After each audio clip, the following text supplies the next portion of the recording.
مشاهدينا مشاهدي تريتي العربية في كل مكان، أسعد الله صباحكم. أهلا وسهلا بكم في حلقة جديدة من برنامجكم دليل الصحة.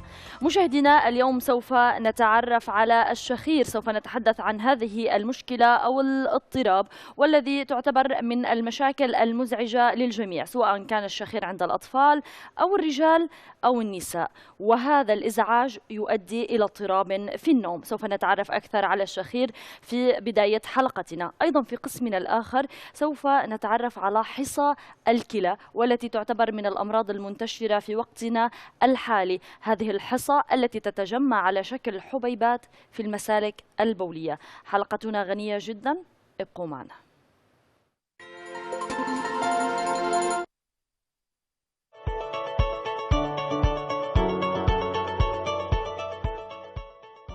يعتبر الشخير أثناء النوم آفة من الآفات التي تعكر صفو الكثيرين من الأشخاص وتجعلهم في حالة حرج شديد أمام الآخرين، كما أنها تعيق عن النوم الهادئ والمريح. في دليل الصحة لهذا اليوم، ما هو الشخير وما هي أسبابه وكيف يتم تشخيصه وما هي الوسائل اللازمة لعلاج الشخير؟ كل هذه الأسئلة وغيرها سنجيبكم عليها في دليل الصحة بعد قليل.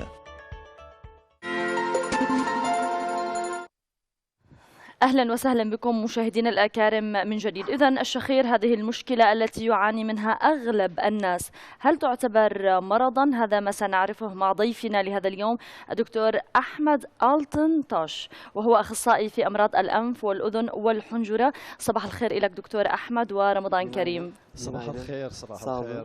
شكرا. أهلا وسهلا بك دكتور. إذن دكتور، الشخير هو موضوع حلقتنا لهذا اليوم. حدثني، هل يعتبر الشخير مرض نوم؟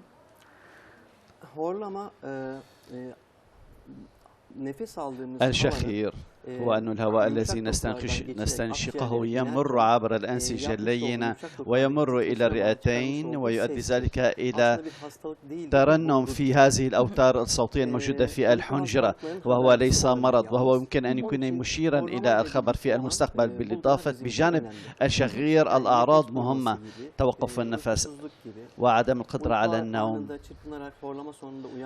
وعند الشخير الاستيقاظ.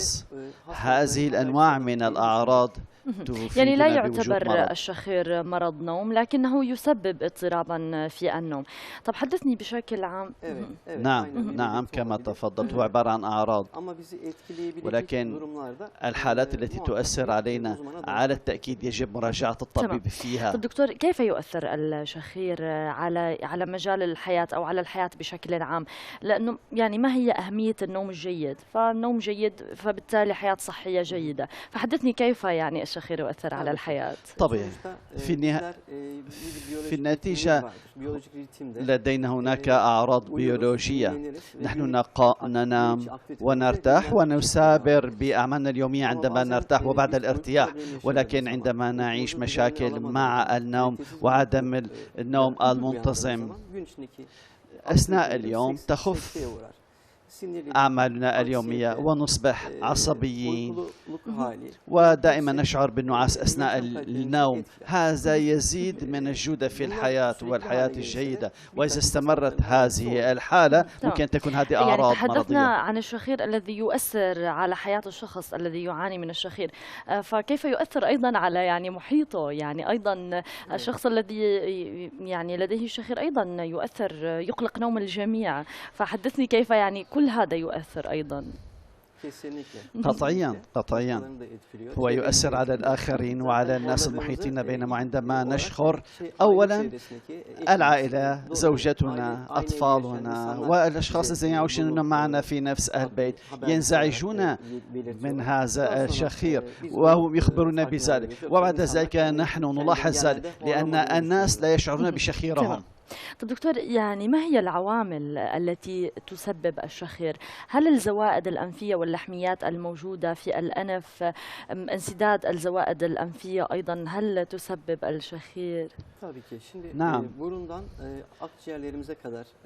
الهواء الذي نأخذه من الأنف ليصل إلى الرئتين، أي انسداد في هذه المسالك التنفسية يؤدي إلى الشخير.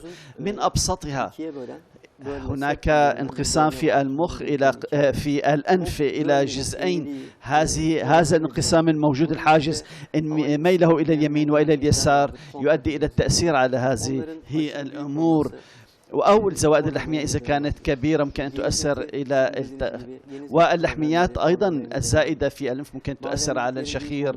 بيوك اللوزات عند الإنسان يؤدي إلى جزر اللسان، تضخمه، يضيق المسالك التنفسية في الجسم. كلها هي هذه أحد أسباب الشخير، بالإضافة إلى أن هناك مواضيع السرطانات الموجودة التي تتشكل في تلك المنطقة تسبب الشخير. طب دكتور، يعني عندما يحصل الشخير هل يكون الشخص يعني بسبب الزوائد الأنفية يعني بالتالي هو لا يقدر أن يأخذ نفس من أنفه فيأخذه من الفم؟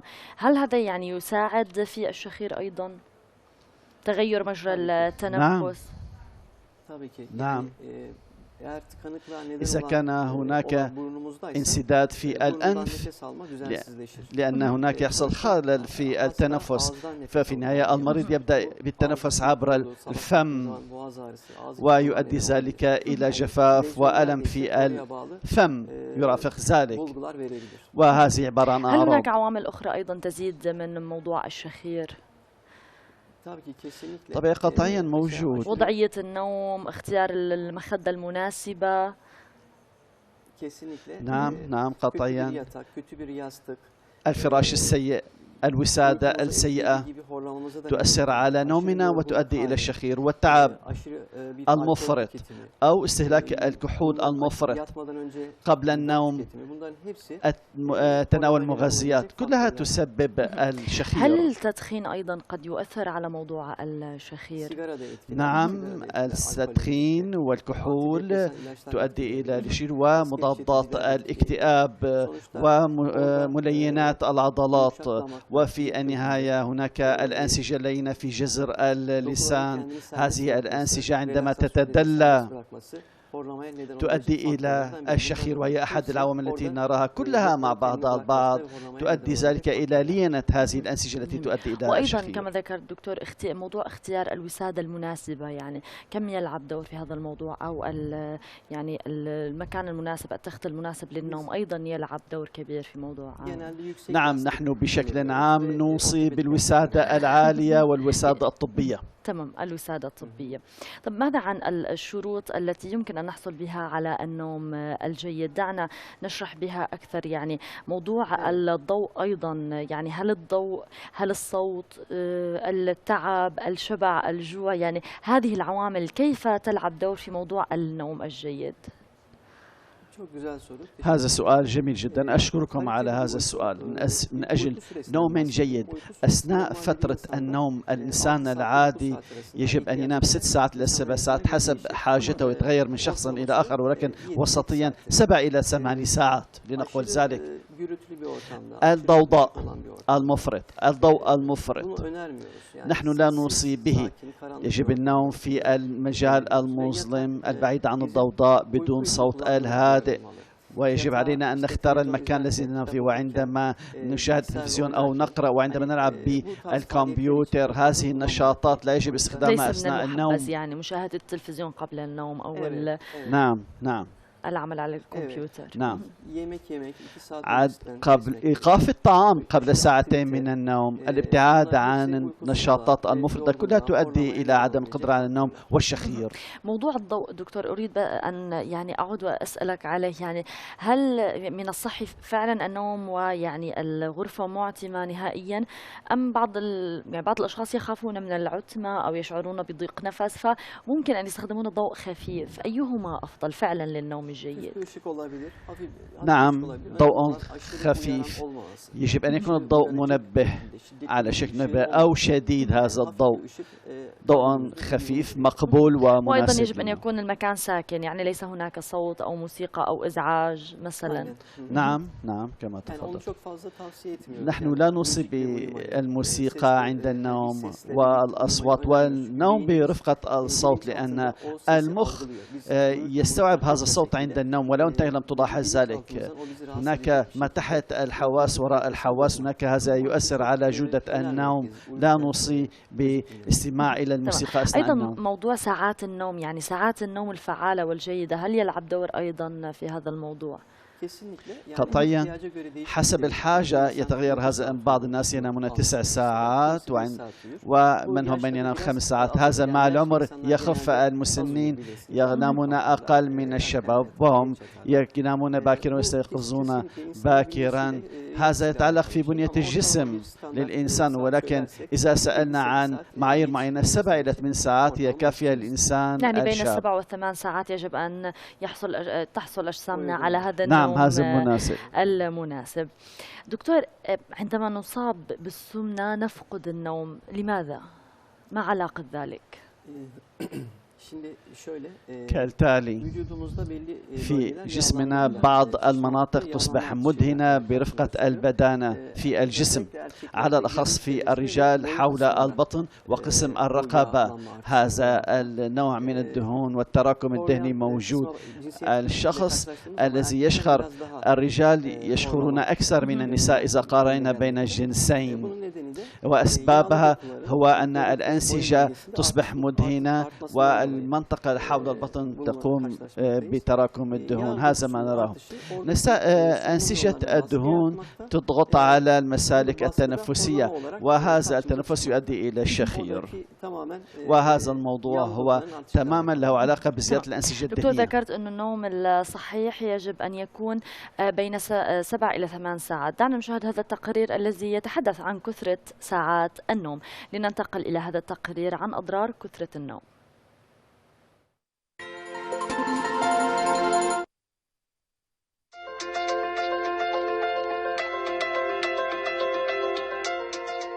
إن بعض الناس لا يحبون النوم، بينما بعضهم لا يريدون الاستيقاظ من النوم والقيام عن الفراش. وقد كشفت نتيجة بحث علمي تم إجراؤه على 300 ألف شخص من قبل كلية الطب في جامعة نيويورك أن خطر الإصابة باضطرابات الشلل بين الناس الذين ينامون أكثر من 8 ساعات في اليوم ارتفع بنسبة 146%.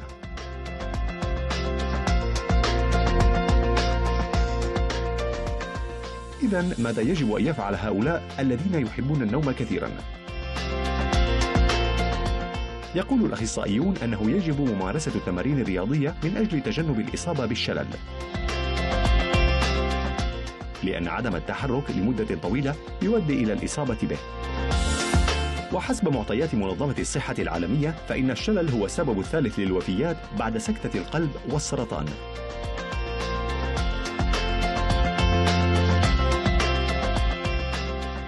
الشلل هو حالة تحدث نتيجة الانسداد الفوري في أحد الشرايين التي تمد الدماغ بالدم، لذلك يجب أن يمارس الشخص الرياضة على الأقل 3 مرات في الأسبوع بمدة أدناها 30 دقيقة في كل مرة ليتجنب الشلل.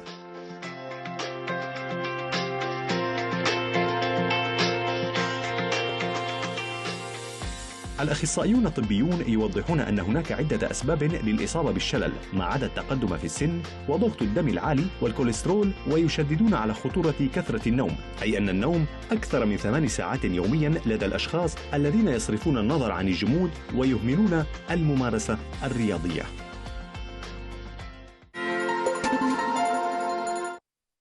ما زلنا معكم مشاهدينا نتحدث عن مشكلة الشخير مع دكتور أحمد آلتنتاش، الأخصائي في أمراض الأنف والأذن والحنجرة.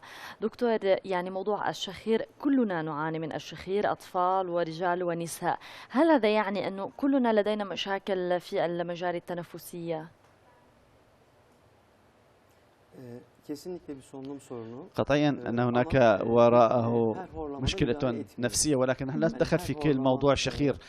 ليس كل شخير هو عبارة عن أعراض للمرض. لا، في أثناء النوم هناك انقطاع التنفس يحدث إلى حوالي 5 إلى 8 ثواني. إذا رافق ذلك شخير مع توقف النفس، في هذه الحالة هناك أخبار تشير إلى وجود مرض. في هذه الحالات يجب مراجعة الطبيب، سواء كان ذلك في أطفالنا أيضا يجب توجهه إلى الطبيب أو إلى المختص في الأذن والأنف والحنجرة. الأطفال على الأخص، لماذا تحدث لديهم هذه الحالات؟ هناك مشكلة الزائدة اللحمية الموجودة في الأنف، هذا ما نراه بشكل شائع عندما نعالج المرضى الأطفال، أو اللحميات في الأنف، أو حنكهم صغير أو كبير يؤدي إلى الشخير. عند الولادة ممكن أن نواجه ذلك يعني يمكن عند أن نقول الأطفال. أن الأطفال هم أكثر من يعاني من موضوع الشخير. في الحقيقة لا يوجد لدينا مثل هذه الإحصائيات ولم يتم الخوض فيها، ولكن الأطفال بشكل عام مشاكل اللحمية الموجودة لديهم في الأنف موجودة لديهم أكثر من الكبار. طب دكتور، نحن تحدثنا عن موضوع يعني السمنة، عندما نصاب بالسمنة نفقد موضوع النوم. طب دكتور، يعني نحيفين البنية الذين لديهم جسد نحيف لماذا يعانون من الشخير؟ هل أيضا هذا ناتج عن قطعيا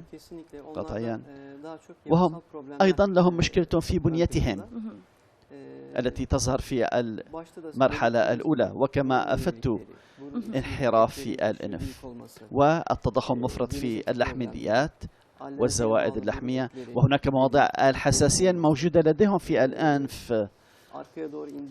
وعندما نرجع إلى داخل الأنف نرى هناك الأنسجة اللينة المتدلية، واللسان والجزء الخلفي منه تضخم، والحنك أيضا وضعه يؤثر، وجميع المسالك التنفسية إلى الرئتين والأورام الموجودة هناك والسرطانات كلها عندما تجتمع مع بعضها البعض تشكل أعراض لذلك الشخير. لذلك نحن مشاهدين نقول لهم عندما تقومون بالتكلم عن الشخير نحن لا نرسم لوحة سلبية بناء ذلك، ولذلك يجب مراجعة الطبيب لو ذلك لا صحيح أم لا. الطعام دكتور، ذكرت أنه للحصول على نوم جيد يجب أن نكون قد تناولنا العشاء مثلا قبل ساعتين من النوم. هل تناول الطعام قبل النوم مباشرة أيضا هو يعتبر من أسباب الشخير؟ قطعيا، لأنه في النتيجة من أجل الحصول على نوم جيد يجب علينا قبل النوم من أجل عدم مواجهة شكايات في المعدة ومن شحية النوم أيضا يجب علينا إيقاف المأكولات الصلبة والسوائل وعدم استخدام التدخين والكحول، كلها تؤثر على جودة النوم. قبل النوم كلها على قدر الإمكان يجب عدم استهلاكها، ومن الفائدة أن نرى ذلك لأن التدخين والكحول يؤثر على مركز المخ، وأيضا تناول الطعام يؤدي إلى الدم بتوجهه إلى الأمعاء والمعدة وإهمال الأعضاء الأخرى، لذلك تصبح بدون دم، لذلك تخف جودة النوم. لذلك نحن نوصي في الليل عدم وعدم الاستيقاظ ليلا لتناول الطعام أثناء النوم. طب ماذا دكتور عن موضوع تناول أدوية النوم؟ يعني بعض الأشخاص لديهم مشاكل في النوم فهم يتناولون أدوية من أجل النوم، وأيضا ماذا عن المسكنات؟ هل هذه الأدوية أيضا قد تسبب الشخير؟ هذه الأدوية يجب عدم استخدامها بشكل غير مضبوط، على الأخص مضادات الاكتئاب وأدوية النوم وملينة العضلات. هذا النوع من الأدوية يجعل في جسمنا وكما تعرفون أن العضلات موجودة في المسالك التنفسية، عندما تلين هذه العضلات تصبح عامل الشخير موجود، وهي أحد العوامل التي تؤثر عليه، لأنه تليين العظام تليين العضلات كلها يؤثر على ذلك. نحن نقطع هذه الأدوية ولا نوصي بها. دكتور، دعنا ننتقل إلى العلاج. أنتم يعني كأطباء كيف تعالجون مشكلة الشخير؟ نحن قبل كل شيء موضوع الشخير يرافقه بعض المشاكل. هل هو وراءه بعض المشاكل أثناء اليوم؟ هل يؤثر هذا عدم القدرة على النوم والشخير على حياتنا اليومية عندما نستيقظ من العشاء؟ هل نشعر بأننا مرهقين أو تعبين؟ لأن هناك بعض الناس عندما يستيقظون يشعرون بأنهم براحة ويؤثر ذلك على جميع يومهم. وأما إذا كنتم تستيقظون بصعوبة من الفراش في الصباح وأنتم تتجولون أثناء اليوم وأنتم نعسانين وعدم قدرتكم على مسابة حياتكم، هذا يعني أن هناك مشاكل صحية لديكم. ما هو الشيء الذي يجب علينا أن ننتبه إليه؟ قبل كل شيء يجب علينا أن نبحث عن أسباب الشخير الموجود ونراجع الطبيب لكي نكتشف ذلك. ممكن أن يكون مريض الإذن والحنجرة وطبيب الصدرية وطبيب الباطنية، كل هذه المتشابهة مع بعضها البعض. هؤلاء الأطباء يدرسون هذا الموضوع. ما يجب علينا أن ننتبه هناك، هل هناك مشكلة ميكانيكية؟ أنا أتكلم عن الأنف والأذن والحنجرة، نبحث عن ذلك، وبعد ذلك إذا احتاج الأمر نتوجه إلى العمليات الجراحية.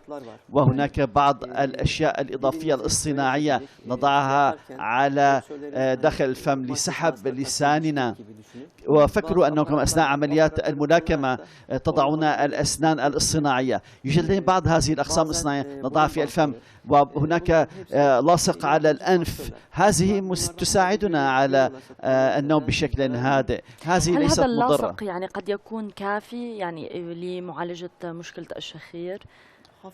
نعم، يؤثر بشكل بسيط، وهو في بعض الأحيان يضعونه يكون أثناء النوم فقط؟ هذا البند نعم قطعيا أثناء النوم نستخدمه ويستخدمونه. قبل النوم نضعه على أنفنا وبعد الاستيقاظ. هل على ماذا يعمل هذا البند؟ وهل يمكن لشخص أن يذهب إلى مثلا ويشتريه بدون وصف الطبيب، أم يجب أن يكون بوصف الطبيب؟ هذه الأجزاء الصناعية متنوعة جدا. ما هي نوع الشخير؟ ما هي أنواعه؟ بناء عليه نعطي. إذا كان مشكلة تحت جذر اللسان نضع قطعة صناعية لجذب اللسان إلى الأمام. إذا كان مشكلته في أنفه نضع الشريط اللاصق ليفتح القنوات الموجودة في الأنف. حسب نوع المرض الموجود لدى هذا المريض نصيب بهذه. وهذه العمليات التي لا تتطلب عمليات جراحية. متى تلجؤون إلى العملية؟ إزالة مثلا اللحميات الأنفية؟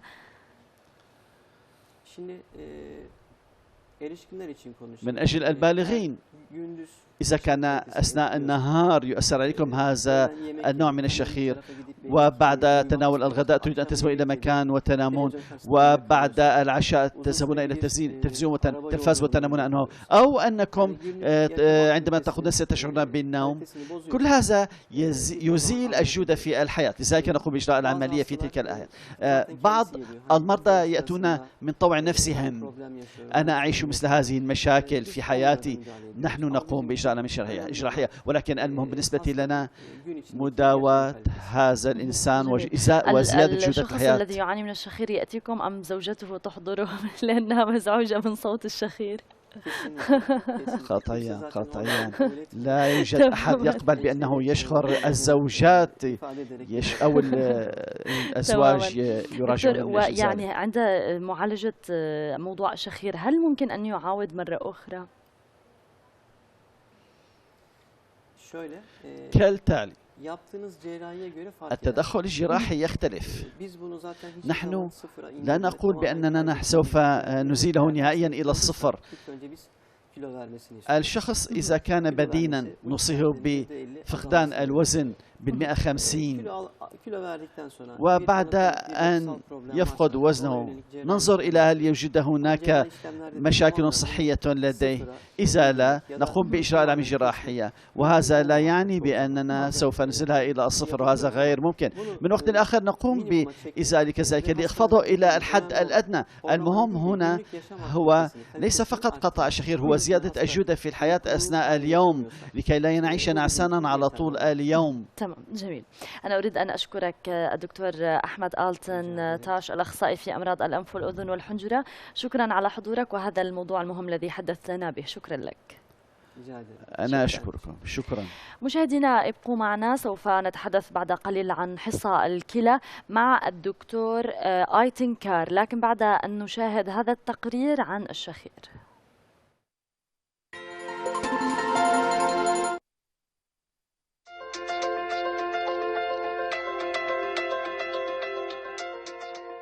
يترك الإنسان بدون نوم ويجعل المتزوجين يصلون لمرحلة الطلاق. مشكلة الشخير تحول الحياة لكابوس.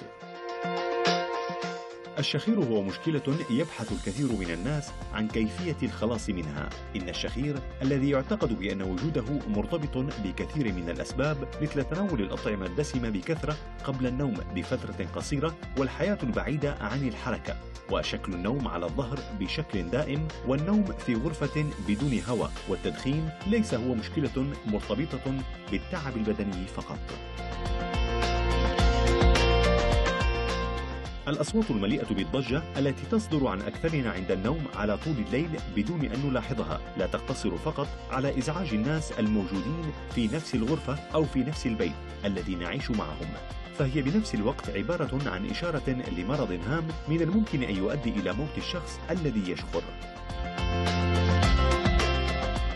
الأطباء الذين أفادوا بأن الشخير هو مشكلة يجب الانتباه إليها أشاروا إلى أن توقف النفس لمدة أكثر من 10 ثوان من الممكن أن يؤدي إلى الموت.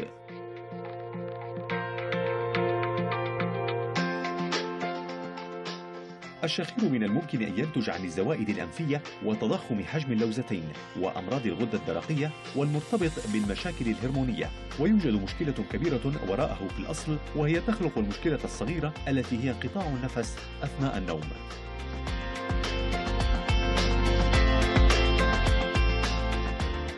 أكد العلماء المختصون أن انقطاع النفس أثناء النوم الذي يتسبب بالشخير الذي يجلب معه كثيرا من أنواع المشاكل الصحية المهمة مثل فشل القلب والأزمة القلبية واضطرابات نبض القلب وضغط الدم العالي ونزيف الدماغ هو عبارة عن مرض هام، وإنه على التأكيد يجب البحث عن الأسباب التي وراء هذا الشخير الحاصل، ويجب خضوع الأشخاص الذين يشخرون إلى العلاج.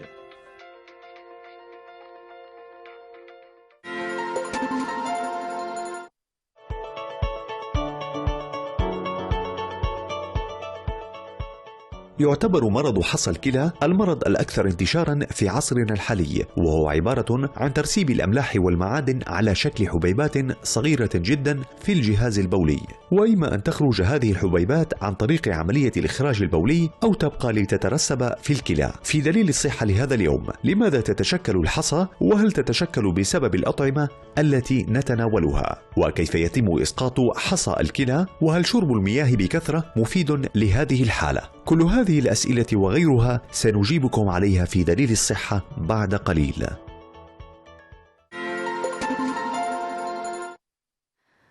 أهلا بكم من جديد مشاهدينا الأكارم. إذن الآن سوف نتحدث عن حصى الكلى وكيف تتشكل وكيف يتم معالجتها مع ضيفنا الدكتور آيتن كار، وهو أخصائي في الأمراض البولية وجراحتها. صباح الخير لك دكتور آيتن. صباح الخير. أهلا وسهلا بك ورمضان كريم. أهلا بكم. شكرا. أهلا بك. إذن الحصى وتشكلها هو موضوع حلقتنا لهذا اليوم، حصى الكلى. لكن قبل أن ندخل في موضوع حصى الكلى دعنا نتعرف على أهمية الكلى وماذا تقوم به. الكلى هي عبارة عن أماكن لتنقية الجسم، وتقوم هي تعتبر مراكز دفن النفايات في الجسم، لذلك هي عبارة عن عضو لتنظيف الجسم. دكتور، كيف نفهم وجود حصى الكلى؟ يعني ما هي أعراضها؟ بشكل عام الحصى في الكلى لا تعطي المريض ألما. ماذا يحدث ذلك؟ عندما يتضخم الكلى، لذلك هنا يحصل ألم كبير في الجوانب عند الإنسان أو قيء وغثيان، ومن وقت لآخر يوجد هناك دم في التبول أو هناك في المعدة بعض المتاعب إذا كان، وهناك آلام كبيرة جدا جدا تنتج عن الكلى. وهذا نسأل النساء الذين يلدون ما هو ألم الولادة أم ألم الكلى أصعب؟ يقولون ألم الكلى أصعب. انسداد الكلى وتضخمها يؤدي إلى آلام كبيرة يرافقها القيء والغثيان، وهذا عبارة عن يعني تعتبر آلامها جدا شديدة، والكلى هي التي يعني تسبب أكبر الآلام. الحصى لا تؤدي إلى الألم مباشرة، ولكن عندما تتقلص الكلى هي التي تدرك الألم، لكن الحصى لا تعمل. يعني الألم الكبير هو أحد أعراض حصى الكلى. هل هناك أعراض أخرى أيضا ترافق حصى الكلى؟ الألم، وهناك الألم الحاد أثناء الانسداد، وهناك الأعراض التي ليست قبل الانسداد، وهناك عندما نقوم بالإدرار هناك بعض الكريستالات التي نرميها والبلورات مع التبول قليلا. وأحد التقطع في التبول هو أيضا أو وجود التبول بلون الشاي، وهذا عبارة عن إشارة زي كده نقوم نحن بإخضاعها للميكروسكوب. في موضوع البول، وإضافة إلى هذا الألم التي تسببه عندما تتحرك. نعم، يوجد حرقة، ولكن ليس فقط الحرقة لا تؤدي إلى إسقاط الحصى، هناك كثيرا. الحرقة هي عبارة عن إشارة لوجود الحصى، ولكن ما عدا الحرقة هناك أسباب كثيرة تؤدي الحرقة غير الحصى. ما هي الفحوص التي تجرونها لتأكيد وجود حصى في الكلى؟ كالتالي، إذا كانت الحصى وراجعنا المريض بسببها نقوم بإجراء تحليل البول، كان يوجد هناك بروتين أو دم حسب خلايا الدم موجودة في هذا التبول، أو عبر الأولتراسيون تصوير بالأشعة من الطرف الجانبي نقوم إن النظر إلى الكلى نرى الحصى أم لا. وهناك تصوير بالأشعة أيضا أين وجود هذه الحصى وما هي أبعادها نثبته. بعد الحصى هناك نوعين من الحصى، هناك حصى خاصة وهناك حصى وهمية غير مرئية في الأشعة أو في التنظير الموجود. لذلك نؤدي ذلك إلى سحب توموغرافي لهذا المريض لكي نرى هل هذا بدون علاج، بدون إعطاء ألوان لهذا التصوير التوموغرافي. عندما يجد لدينا المريض التحليل يستمر 15 دقيقة ونبدأ المعالجة. دكتور، لماذا تتسبب حصى الكلى؟ هل يلعب دور يعني نوعية الطعام التي نتناوله؟ نعم، هذا موضوع واسع جدا. لذلك لا يتشكل نوع واحد من الحصى فيه، يوجد 12 نوعا.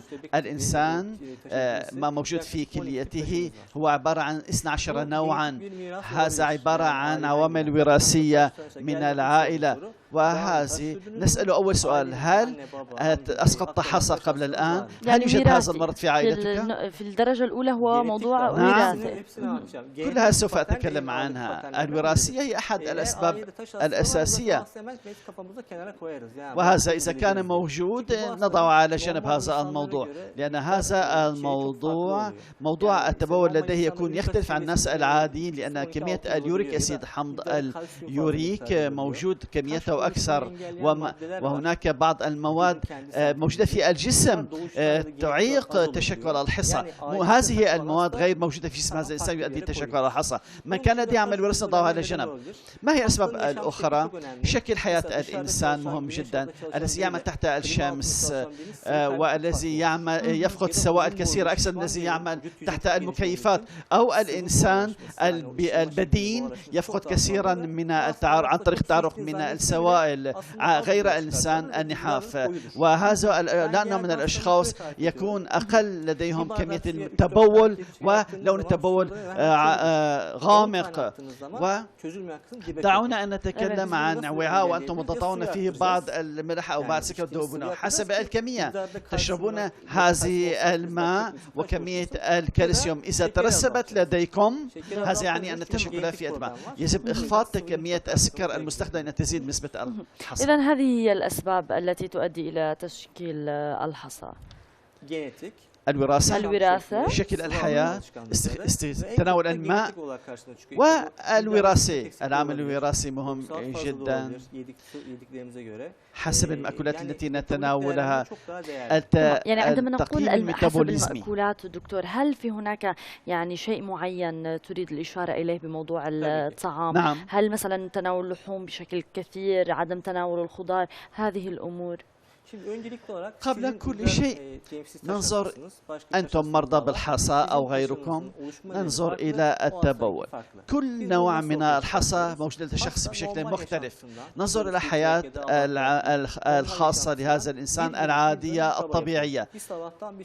في الصباح نقيس مقدار استهلاكه للماء، اليوريك أسيد نقيسه، ومدى التعداد في التبول حسب النسب الموجودة، وتحليل تعداد الدم وكمية الكالسيوم موجودة في الجسم. حسب النتائج نعطي الحمية. يقولون هناك بعض الشيء الشعبي متوسط، هذا خطأ جدا. شكل ولماذا تشكلت هذه الحصى، هذا مو بالنسبة لنا. الأغذية التي تكلمتم عليها هي مهمة. ماذا نقول في بعض الأحيان؟ إذا كان نسبة الكالسيوم كثيرة في التبول نقصر كمية استهلاك اللحم، ولكن لا نقطعه، لأن اللحم مهم جدا لحياة الإنسان. 100 غرام في اليوم كافي لهذا الإنسان. الكولا والشاي والقهوة لازم بأن نحن نتكلم عن الحصى. نحن عندما نقوم بتقييم هذه الأمور نقيم الحمية. الناس الشائع بينهم يقومون بإعطاء بعض النصائح لبعضهم. بشكل ملخص، المكسرات نقطعه، الشاي والقهوة والكولا نمنعها أو نقللها. بعض الخضروات أيضا نحشو الإسبانغ أو الجريفورت نمنعه نهائيا. دكتور، هل صحيح أن الفراولة والمكسرات تتسبب في الحصى؟ نعم. ما تكلمت عنه المكسرات والشاي والقهوة والكولا هذه لها آثار جانبية، ولكن هناك يقولون بعض الفراولة على سبيل المثال لا، ليست لوحدها، لا تقوم. أنتم على طول 24 ساعة تقومون بالتبول، نخرج القائمة ونفحص ونقول يجب عليكم أنكم لا يمكن أن تخرج الفراولة لوحدها. يجب علينا أن ندري ما هو الأمر الذي نبغى. مع الأسف في الدراسات الجارية نقول للمرضى استهلكوا هذا النوع من الماء، يعودون لحياتهم الطبيعية بعد 6 أشهر من هذه الحمية، يعودون إلى حياتهم الطبيعية، وبعد 5 سنوات تعود الحصى لمكانها. هذا السبب إذن يجب عليهم أن يكون يعني نظام حياتهم أو نظام التغذية صحي بشكل جيد. نعم، هذه عبارة عن فترة زمنية. إذا تشكلت الحصى في جسمكم، إذا لم تقوموا بالحمية ولم تأتوا إلى الطبيب، سوف تدعون وتجلسون على نفس الكرسي الذي جلسوا فيه من أجل نفس المرض. ذلك نحن نرى السبب ونحاول أن نعيق هذا هدفنا في التعالج. أيضا يقولون بأنه كما ذكرت أن شرب الماء جدا مهم في موضوع حصى الكلى. دعنا نشاهد هذا التقرير ونعود للتعليق عليه. إذن لنشاهد هذا التقرير عن أهمية شرب الماء.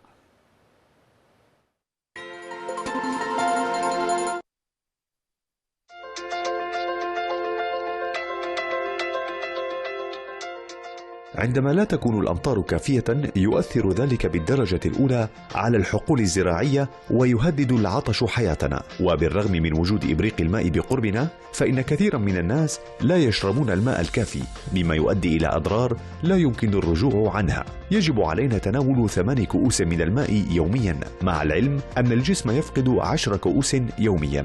في دراسة تمت في إنجلترا تم تثبيت الضرر الذي يقع نتيجة لبقاء جسم الإنسان بدون ماء، وأن الماء تشكل 75% من الدماغ، و92% من الدم، و75% من العضلات، و22% من العظام. وبحسب هذه الدراسة تبين أن الجسم الذي يبقى بدون ماء يقع فيه التعب والربو والحساسيات وضغط الدم العالي ومشاكل في الجلد والكوليسترول العالي ومشاكل في الهضم وآلام في المفاصل وشيخوخة مبكرة. لا يمكن أن نحصي الفوائد الكبيرة للماء التي هي مصدر الحياة الأساسي لجسم الإنسان، لكن الكثير من الناس ليس لديهم العلم بالدور الرئيسي الذي تقوم به الماء في حياة الإنسان. هذا بالإضافة إلى الذين ينسون شرب الماء. هناك عدد لا يستهان به من الناس الذين يحاولون تلافي حاجتهم للماء عن طريق شرب الشاي والقهوة. يجب الانتباه جدا إلى موضوع استهلاك الماء التي يوجد فيها الكثير من الفوائد للجسم، منها صحة الكلى وتخفيف الوزن وتقوية الجهاز المناعي للجسم. تشكل الماء 70 إلى 75% من جسم الإنسان، وتشمل هذه النسبة جميع المياه الموجودة في الدم وما في داخل وخارج جميع الخلايا. عند حدوث النقص في الجسم يشعر الجسم بهذا النقص تلقائيا ويعطي بعض الأعراض معلنا الحاجة إلى تناول المياه. أفاد المختصون أن الذين يعملون في المكاتب أمام الطاولات يجب عليهم وضع إبريق من المياه أمامهم أثناء العمل، وشرب المياه يقوم بتفعيل الحركة الوظيفية للدماغ ويعمل أكثر بسرعة 14%. وبناء على الدراسة تبين أن شرب الماء قبل يوم من العمل الهام في اليوم التالي يقوم بتسريع دماغ الإنسان.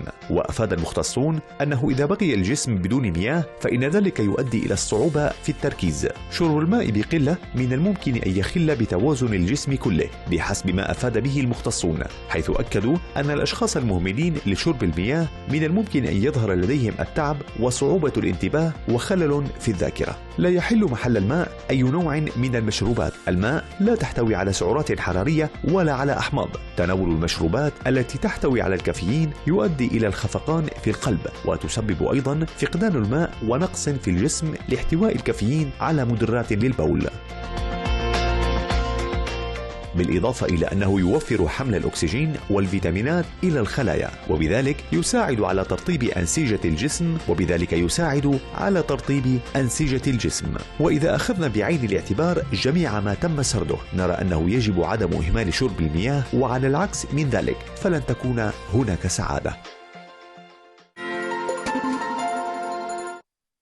عودنا إليكم مشاهدينا لنكمل حديثنا عن حصى الكلى مع الدكتور آيتان كار، الأخصائي في الأمراض المجاري البولية وجراحتها. دكتور، كما شاهدنا في التقرير عن الماء، يعني فوائد الماء كثيرة، لكن أريد أن أعرف منك في موضوع حصى الكلى، هل شرب الماء بكثرة قد يفيد في يعني التخلص من هذه الحصى؟ قطعيا التقييم الفيزيولوجي للجسم مبني على أساس استهلاك الماء. بعض الناس يفهمون هذا الموضوع بشكل خاطئ. أكثر من تناولنا الماء هو إخراج التبول الموجود لنا. الإنسان الذي يتبخر لديه الماء الذي وزنه 80 كيلوغرام يختلف عن الأشخاص الآخرين. يجب أن نقيس مقدار التبول الموجود. يجب استهلاكنا لترين ونصف، وهذا سائر المفعول من أجل الناس الذين لديهم حصى. الأشخاص الذين لديهم حصى ولا يوجد لديهم ذلك في عائلتهم، لتر ونصف كافي لهم يوميا. ولكن إذا أنتم تريدون أن تسقطوا هذه الحصى يجب عليكم أن تستهلكوا لترين ونصف، لأن هناك خطر من تشكلها مرة آخر. طبعا جنس الماء مهم لهذا الأمر. هناك بعض المناطق التي يباع فيها أنواع من الماء.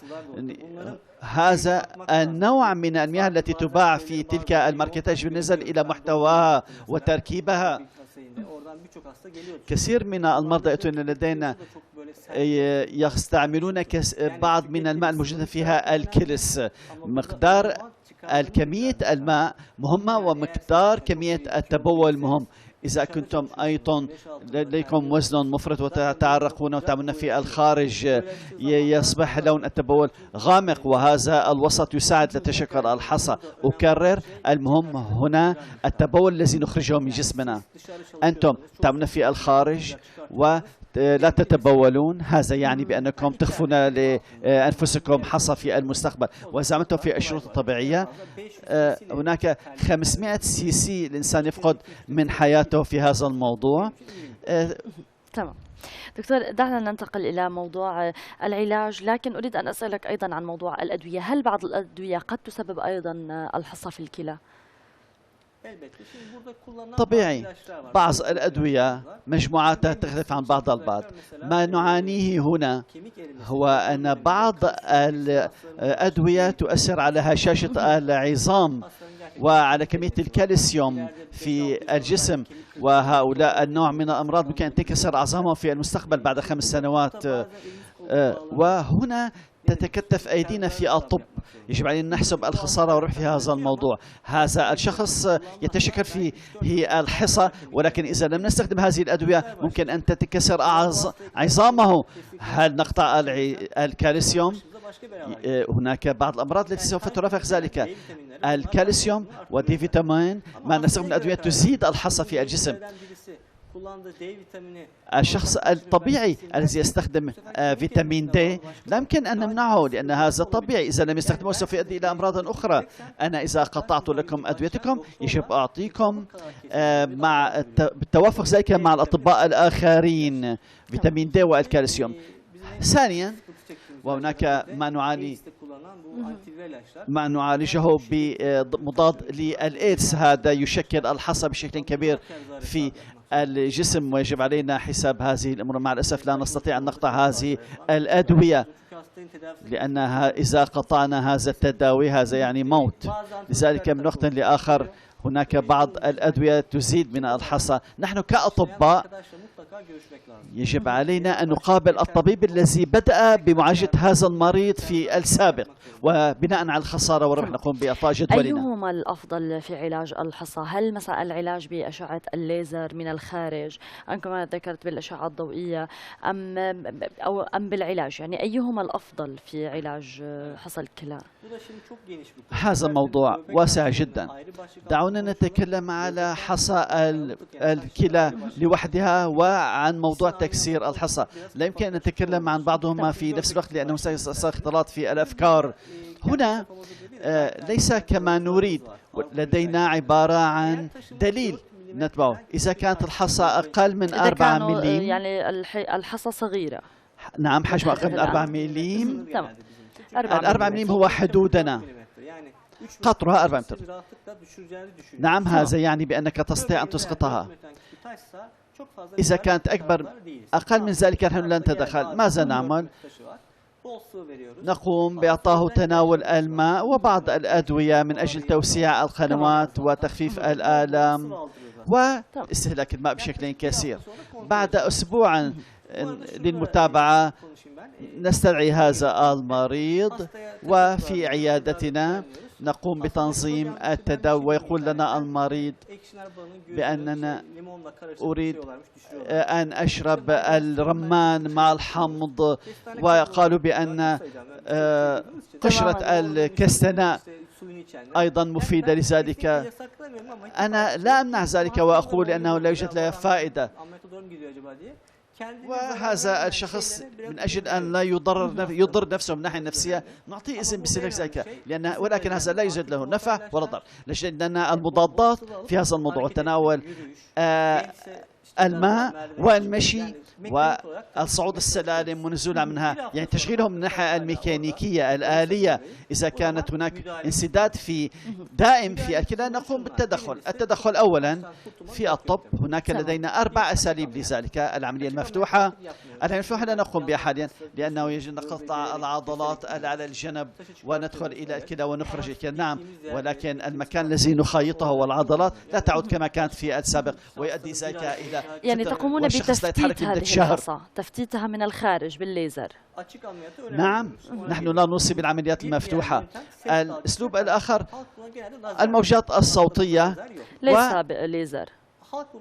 يقولون الناس بأنه ليزر، ولكن لا يوجد هنا ليزر. سوف أتكلم عن ليزر في المستقبل. لدينا ماكينة مع جهاز معين، ماكينة تصدر الموجات الصادمة الصوتية. الأمواج الصوتية.